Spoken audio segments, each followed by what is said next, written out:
Hello students, this is Ganesh Verma, your English teacher. So 10वीं कक्षा के विद्यार्थियों, पिछली क्लास में हमने जितना पढ़ा था आज हम उसके आगे पढ़ने वाले हैं। पर सबसे पहले पुरानी बातों को मैं आप लोगों को रिमाइंड कर दूं कि इस अध्याय में हम पढ़ रहे हैं देशभक्ति के बारे में, और नानाजी, अजीत और नैना, इन तीन लोगों के बीच में कॉन्वर्सेशन हो रहा है, जिनमें से नैना एंड अजीत छोटे छोटे बच्चे हैं और नाना जी एक बुज़ुर्ग व्यक्ति है जो उनको पेट्रियोटिज्म के बारे में समझा रहे हैं। तो याद होगा कि पिछली बार मैंने बताया था आप लोगों को कि पेट्रियोटिज्म का अर्थ सिर्फ देश के लिए कुर्बान होना या जेल जाना ही नहीं है, उन्हें कई माध्यमों से हम प्रकट कर सकते हैं, ऐसा नाना जी बच्चों से कहते हैं। और उसका एक उदाहरण भी देते हैं, वो सिनेमा हॉल्स में जब राष्ट्रगान बजाया जाता था तो कैसे लोग उसके प्रति भावना व्यक्त नहीं करते थे, रिस्पेक्ट की भावना को प्रकट नहीं करते थे। और वो बताते हैं कि हम इन छोटी छोटी चीज़ों के प्रति भी रिस्पेक्ट प्रदर्शित करके अपनी भावनाओं को व्यक्त कर सकते हैं, लेकिन वो फिर भी नहीं समझते। तो वो कहते हैं कि मैं अब आप लोगों को एक स्टोरी सुनाऊंगा और उस स्टोरी के माध्यम से आप बहुत आसानी से समझ जाएंगे कि देशभक्ति का मतलब क्या होता है, और उसी कड़ी को हम अब आगे बढ़ाने वाले हैं। जैसे ही नाना जी कहते हैं कि मैं आप लोगों को एक स्टोरी सुनाऊंगा जिससे आपको देशभक्ति का संपूर्ण अर्थ समझ में आ जाएगा या फिर वे बेटर तरीके से समझ पाओगे, ऐसा वो कहते हैं। तो जैसे ही वो कहते हैं कि मैं स्टोरी बताने वाला हूँ तो क्या होता है, yahoo nana ji tell me a story about dragons and dinosaurs, shouted Ajit. Ajit जो बच्चा है छोटा, वो कहता है बड़े जोर से याहू, खुश हो जाता है, और वो कहता है नाना जी आप हमें tell me a story about dragons and dinosaurs. वो कहता है कि मुझे ड्रैगन्स और डायनासोर्स के बारे में स्टोरी बताओ या स्टोरी सुनाओ। No Ajit, I'll tell you a story about real people and their real problems। नाना जी कहते हैं नहीं अजीत, मैं तुम्हें ऐसी स्टोरी बताने वाला हूँ जो रियल मतलब रियल पीपल अर्थात सामान्य व्यक्ति और उनकी सामान्य जो समस्याएं हैं, real man and their problem, but not today. वो कहते हैं आज नहीं, दिस संडे, कहते हैं आने वाले इतवार को, रविवार के दिन। I'll take you for a picnic to a small village around 100 kilometers from here। वो कहते हैं रविवार को मैं तुम्हें एक गांव में लेकर के जाऊंगा, छोटे से गांव में लेकर के जाऊंगा जो कि यहाँ से 100 किलोमीटर की दूरी पर है। We'll spend the day there and return by night। नाना जी कहते हैं हम पूरा दिन वहीं पर बिताएंगे और रात में वापस आ जाएंगे, रात तक वापस आ जाएंगे। On Sunday, Nana ji, Naina and Ajit started very early for their picnic। रविवार के दिन नाना जी, नैना और अजीत उन्होंने बहुत जल्दी ही सुबह में पिकनिक के लिए शुरुआत कर दिए। They took the first train to the village Himapet।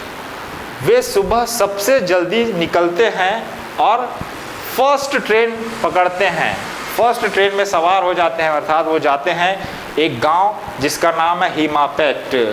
2.5 hours later they found themselves at a tiny dusty railway station। 2.5 घंटे की यात्रा ट्रेन में करने के बाद वे लोग एक छोटे से धूल भरे रेलवे स्टेशन में पहुंचते हैं।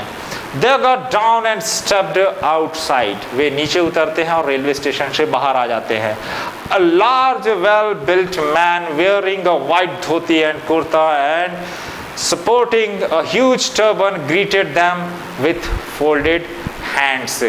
जैसे ही वे लोग बाहर निकलते हैं, वहाँ पर एक लंबा चौड़ा व्यक्ति सर पर पगड़ी बांधे हुए उनका स्वागत करता है, दोनों हाथ जोड़ करके, फोल्डेड हैंड्स ऐसा। He led them to a bull cart and much to Ajit's delight lifted and placed him on the cart। वो इन लोगों को बुल कार्ट अर्थात की जो बैलगाड़ी होती है उसको कहते हैं बुलॉक कार्ट, उस पर लेकर के जाता है और अजीत को अपनी गोदी में उठा करके बुल कार्ट पर बैठाल देता है। The cart trundled on for almost an hour till they finally reached the village. बैलगाड़ी जैसे चलती, ट्रंडल्ड बोलते उसको, धीरे धीरे चलती है, लगभग ऑलमोस्ट एन आवर, 1 घंटे तक वे लोग बैलगाड़ी में सफ़र करते हैं। फिर उसके बाद वो लोग एक विलेज में पहुंचते हैं। They are lined in front of a large brick house। और जब वो लोग बैलगाड़ी से नीचे उतरते हैं तो एक सामने ईंटों से बना हुआ मकान रहता है, उसके सामने खड़े हो जाते हैं। An elderly man and women came out greeting Nanaji and fusing over the kids। उस घर से एक व्यक्ति और एक महिला आते हैं, वो नाना जी को ग्रीटिंग करते हैं, अर्थात उनसे आशीर्वाद लेते हैं या नमस्ते कहते हैं। And fusing over the kids. याद रखना, जब कभी भी आप कहीं छोटे रहे होंगे, जाते रहे होंगे, तो सबसे ज़्यादा ध्यान बच्चों पर दिया जाता था, वैसे ही वो सबसे ज़्यादा बच्चों को पुचकारते हैं, fusing over the kids. They spoke in a dialect which Naina and Ajit found difficult to understand। वे लोग अपनी जो क्षेत्रीय बोली है उस पर बात करते हैं नाना जी के साथ, जो कि नैना और अजीत इन दोनों के लिए मुश्किल होता है समझना कि वो लोग क्या बात कर रहे हैं, क्योंकि वो लोग एक बोली भाषा में बात, वहीं की जो लोकल डायलेक्ट है उस पर बात करते रहते हैं। An hour later, after they had their breakfast, Nanaji took them to a huge peepal tree where there was a platform। They sat down and Nanaji started his story। 1 घंटे के पश्चात, आफ्टर दे हैड ब्रेकफास्ट, उन्होंने वहाँ पर नाश्ता करने के पश्चात नाना जी उनको एक बड़े से पीपल पेड़ के पास लेकर के जाते हैं, जैसा कि देख सकते हो people tree on the picture. और फिर उसके बाद वहाँ पर एक चबूतरा रहता है जिस पे वो लोग बैठ जाते हैं और नाना जी अपनी कहानी सुनाना शुरू करते हैं।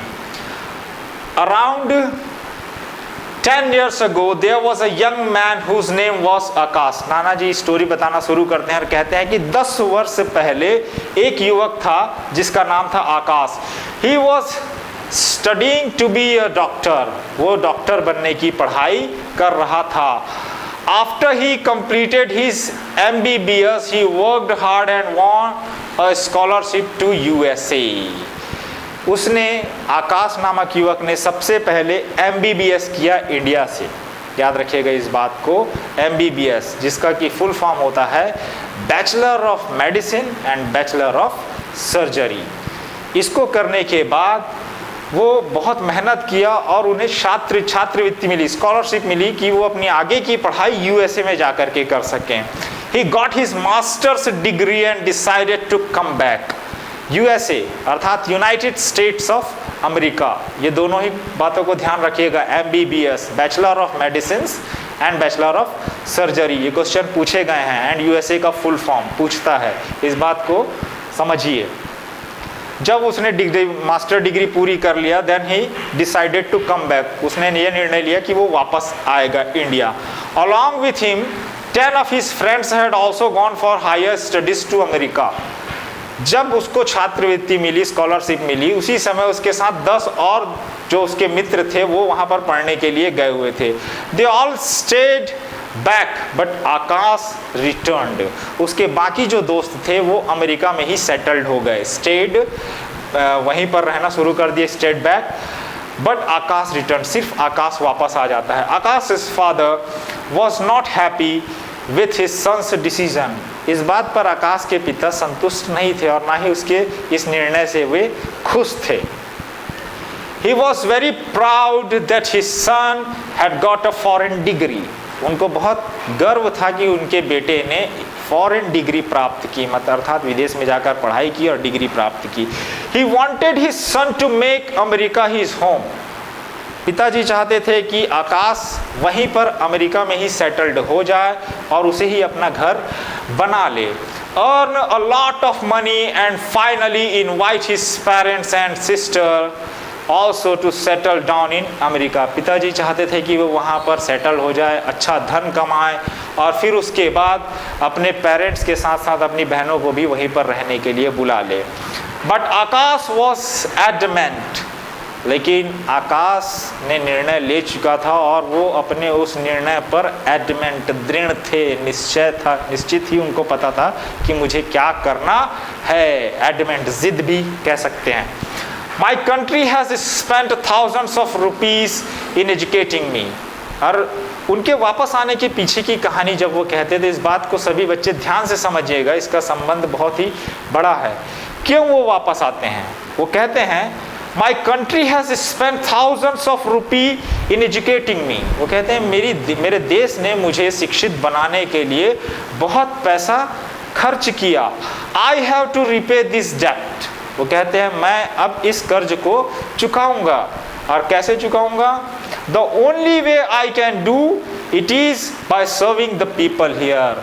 वो कहते हैं कि मैं अपने देश का वह कर्ज जो उस देश ने मुझे शिक्षित करने के लिए लगाया है, मैं अपनी सेवाएं उसी देश के लोगों के लिए देना चाहूँगा और इस तरीके से मैं अपना कर्ज चुका पाऊँगा।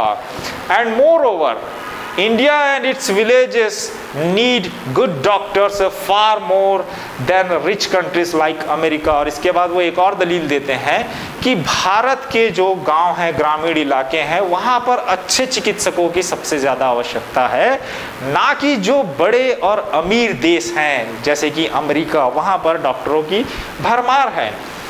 What happened, Nanaji? Did Akash come back to India? बच्चे पूछते हैं कि क्या हुआ, क्या आकाश वापस आया?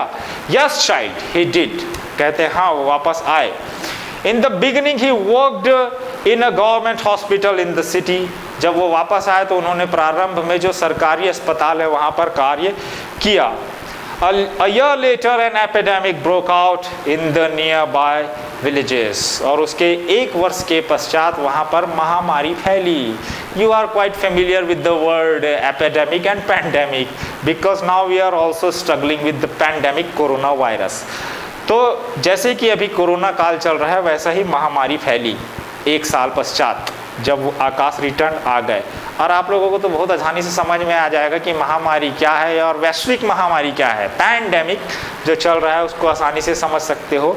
ऐसी ही बीमारी वहाँ के किसी गांव में फैली जिसका कि बहुत बुरा असर था वहाँ पर। When Akash learnt about that, he just packed his bags and left।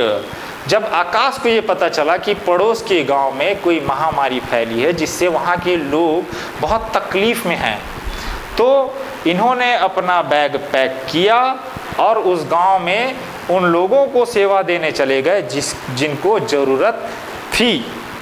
He didn't even inform his parents।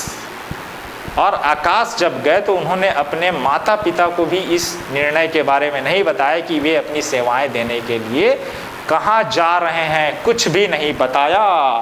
Why asked Ajit? Ajit पूछता है क्यों, ऐसा क्यों? और इस क्यों का जवाब भी आप सबको भी मिलेगा अगले वीडियो में।